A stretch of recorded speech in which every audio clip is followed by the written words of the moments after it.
정치는 갈등 조정과 중재가 우선입니다. 사회 구성원들 간 갈등을 조정과 중재를 통해 합의에 이르도록 하는 것이 중요한 정치적 과제인 것입니다.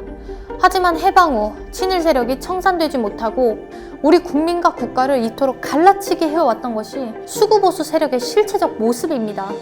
이에 대항해 민주당은 그 모든 이념 갈등과 영호남 지역 갈등을 넘어서고자 노력해왔습니다. 김대중 대통령은 남북 정상회담 및 남북 교류의 물꼬를 텄고 단식으로 지방자치 시대를 열었던 바 있습니다. 또한 노무현 대통령도 이 기조를 이어받아 역시 남북 정상회담과 지역균형 발전이라는 토대를 단단히 만들고자 했습니다. 이제부터는 이재명 대표 아래에서 더 이상 수구보수 세력들의 국민을 향한 갈라치기 꼼수 정치가 통하지 않음을 증명하기 위해서라도 총선에서 압승을 이루고 향후 대한민국의 100년을 제대로 설계해 나가야 할 것입니다.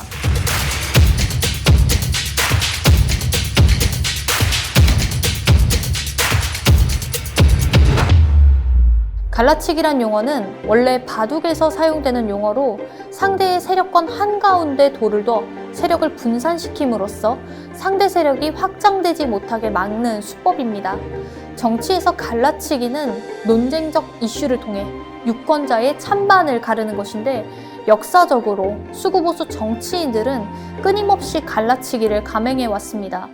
구도를 변화시키고 유리하게 판을 뒤집기 위해 우리 국민과 지역을 갈라치게 해왔던 것입니다. 친일 행보를 숨기려 반공을 외치고 빨갱이로 몰아세우는 이념 갈등, 선거 전략으로 시작됐다가 굳어져버린 영호남 갈등에 이어 최근에는 세대 갈등과 젠더 갈등까지 더해졌습니다. 여기서 가장 큰 문제는 이런 갈등을 해결해야 할 당사자인 정치인들이 오히려 갈등과 혐오 및 증오를 양산했음에 있습니다. 먼저 이념 갈등의 경우는 권력을 잡기 위해 국민을 양 갈래로 나눈 뒤 어느 한쪽을 자기 편으로 만들어 보겠다는 수구보수 정치인들의 치졸한 행태에서 비롯됐었습니다. 지난 대선 당시 국힘 정치인들과 정용진 신세계그룹 부회장이 펼쳤던 멸공인증 릴레이도 철진한 색깔론 이념 논쟁으로 이슈화됐었던 대표적인 사례입니다. 그런데 윤 정부에 들어서서는 이런 식의 이념 논쟁이 결코 철진한 색깔론이 아니라 현재 진행형으로서 노골적으로 끊임없이 나타나 아주 심각한 수준에 이르렀습니다. 최근 국방부는 홍범도 김좌진 장군 등 독립운동가 흉상을 이전하고 친일파의 상징과도 같은 백선엽 흉상 설치까지 고려하면서 독립 영웅들에게조차 공산주의 프레임을 씌워 독립운동의 역사마저 지우려 했었습니다. 뿐만 아니라 장병들 기본교육 교재에 독도를 영토분쟁 지역이라 서술하고 심지어 지도에서 독도를 표기하지 않는 등 큰 논란을 빚은 바 있습니다. 윤 대통령의 지난 광복절 경축사 또한 통합보단 이념을 통한 갈라치기에 가까웠습니다. 일제 침략과 탄압으로부터의 독립을 기념하는 광복절 78주년 경축사에서 대통령은 일본을 우리와 보편적 가치를 공유하고 공동의 이익을 추구하는 파트너라고 표현했고 강제동원 피해자에 대한 사과와 배상 문제에 대해서는 단 한마디도 언급하지 않았습니다.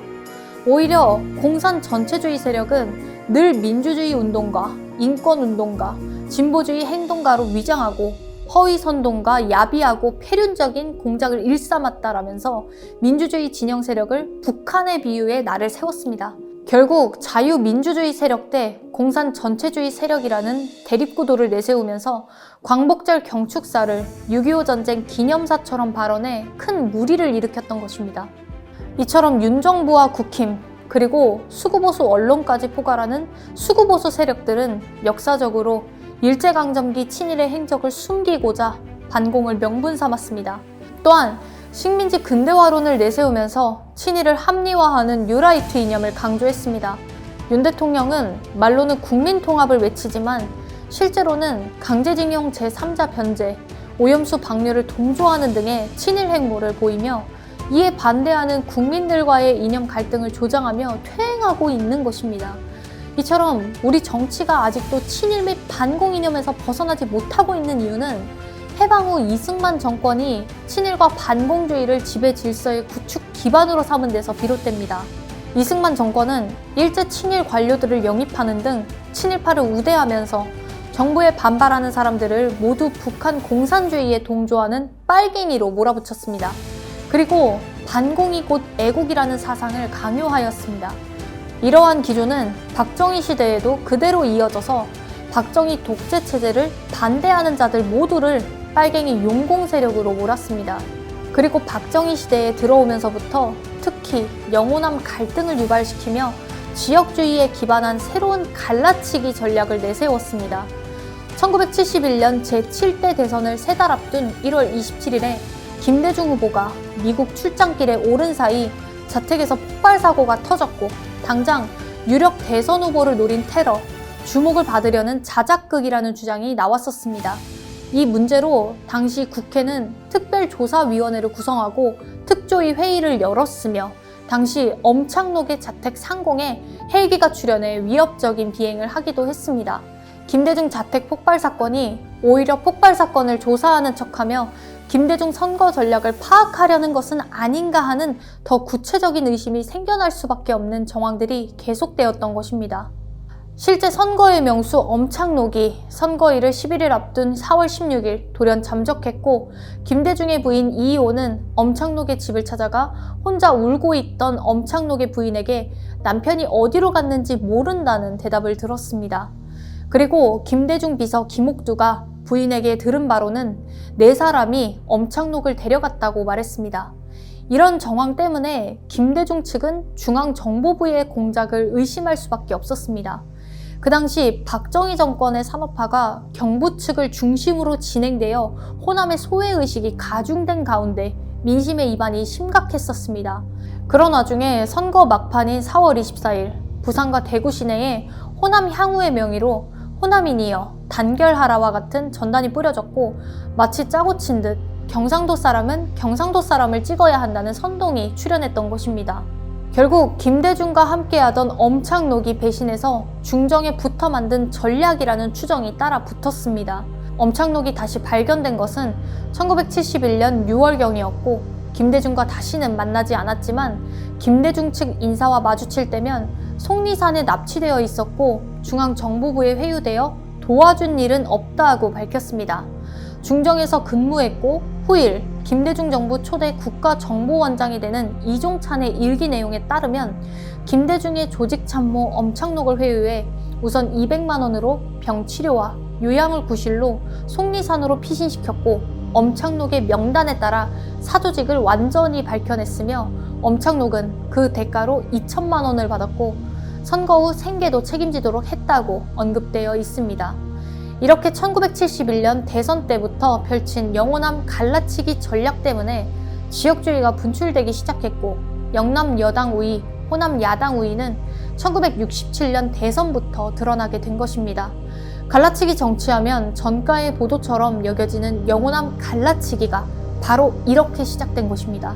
게다가 최근에는 젠더 갈등과 세대 갈등 또한 극심해졌는데 대표적 요인으로 이준석 전 대표의 행태를 들 수 있습니다.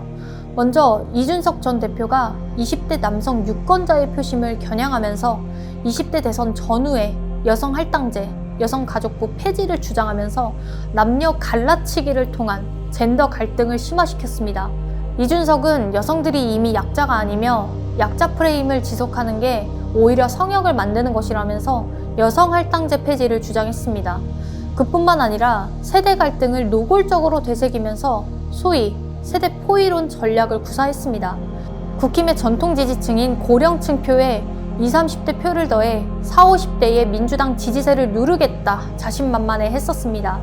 이렇게 대선 승리를 확신하며 세대 포위론을 주장했지만 막상 출구조사 결과 및 득표율을 보면 그의 소위 2대남 몰입 전략은 20대 여성 표심을 잃은 악수였고 남녀 갈등을 조장하는 나쁜 선동이라는 비판을 받았습니다.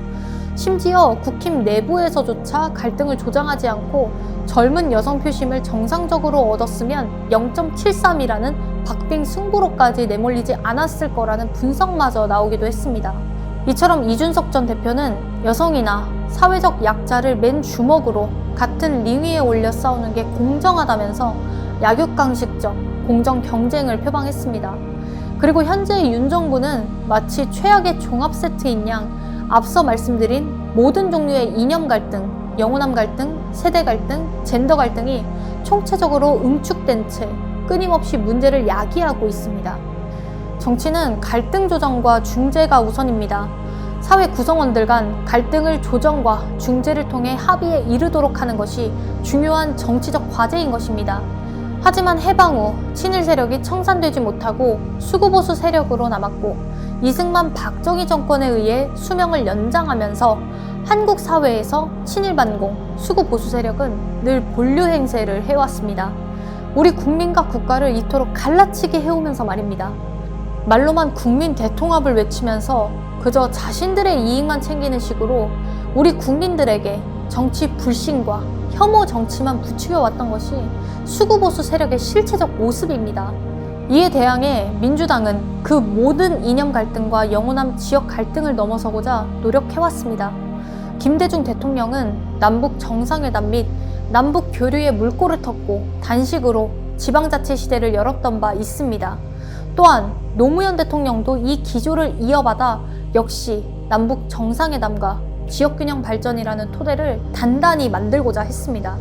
이제부터는 이재명 대표 아래에서 더 이상 수구보수 세력들의 국민을 향한 갈라치기 꼼수 정치가 통하지 않음을 증명하기 위해서라도 총선에서 압승을 이루고 향후 대한민국의 100년을 제대로 설계해 나가야 할 것입니다.